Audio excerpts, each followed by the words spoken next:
प्रश्न, दो संख्याओं का अंतर 26 है और एक संख्या दूसरी संख्या की 3 गुनी है, उन्हें ज्ञात कीजिए।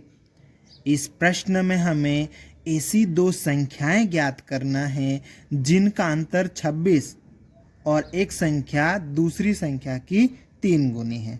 ठीक है, तो इस प्रश्न को हल करने के लिए हम लिखेंगे हल, माना कि दो संख्याएं, उनको मान लेंगे, क्या मानेंगे, x और y है।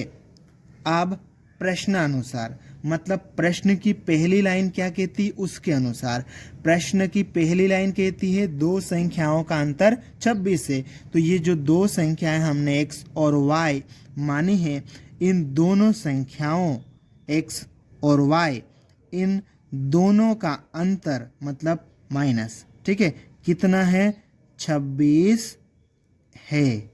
ठीक है, तो ये हमने एक लिख लिया इसको, ये हमारा एक समीकरण बन गया। इसको हम समीकरण नंबर 1 नाम दे देंगे। ठीक है, अब हमें क्या करना है, पुनः प्रश्नानुसार, मतलब प्रश्न की अगली लाइन के हिसाब से क्या है, अगली लाइन क्या कहती है, एक संख्या दूसरी संख्या की 3 गुनी है। तो एक संख्या इन दोनों में से कोई एक, तो ये वाली संख्या हम ले लेते हैं, इन दोनों में से ये संख्या, ये जो संख्या है, ये जो दूसरी संख्या है, इस दूसरी संख्या की कितनी गुनी है, 3 गुनी, मतलब इस दूसरी संख्या का 3 से गुना कर दो, तब जाके इस संख्या के बराबर आएगी। ठीक है, तो इस तरह से ये भी हमारा समीकरण बन गया और इसको हम नाम दे देंगे समीकरण नंबर 2। इस प्रकार से हमने इस प्रश्न की सहायता से दो समीकरणों का एक युग्म बना लिया है। अब इस समीकरण युग्म को हम प्रतिस्थापन विधि से हल करेंगे और प्रतिस्थापन विधि से जब हम हल करते हैं तो दो समीकरणों में से किसी भी एक समीकरण को लेते हैं और उससे x या y का टेम्परेरी मान निकालते हैं। तो यहाँ पर देखो, इन दोनों समीकरणों में से ये जो दूसरा समीकरण है, इसमें ऑलरेडी पहले से ही x का टेम्परेरी मान हमें मिल गया है।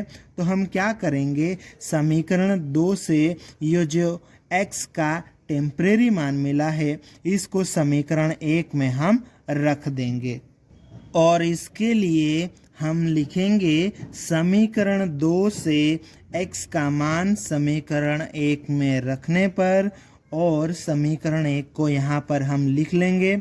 इस समीकरण 1 में x की जगह पर हम x का ये जो टेम्परेरी मान है 3y, ये यहाँ पर रखेंगे। ठीक है, तो x की जगह पर हम 3y रख देते हैं। ठीक है, और ये -y बराबर कितना है, 26। अब हम इसको आगे सोल्व कर लेंगे। ठीक है, 3y में से y घटाएंगे तो कितना आएगा, 2y आ जाएगा और बराबर इधर कितना है, 26।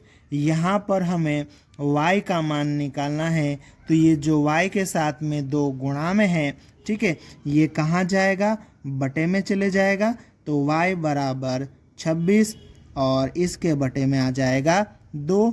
ठीक है, अब हम 2 से 26 में भाग देंगे तो y का मान कितना आ जाएगा, 13।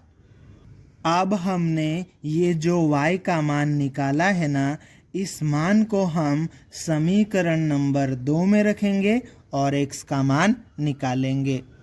इसके लिए हम लिखेंगे y का मान समीकरण 2 में रखने पर, और उसके बाद में समीकरण 2 को लिख लेंगे। अब समीकरण 2 में ये जो y है, इस y की जगह पर y का मान 13 हम रखेंगे। तो देखो ये x बराबर 3, y की जगह पर कितना आएगा, 13। 3 और y के बीच में कौन सा चिन्ह है, गुणा का, तो 13 जो है 3 के साथ में गुणा में आ जाएगा। ठीक है, 3 का गुणा 13 में करेंगे, कितना आ जाएगा, 39 आ जाएगा।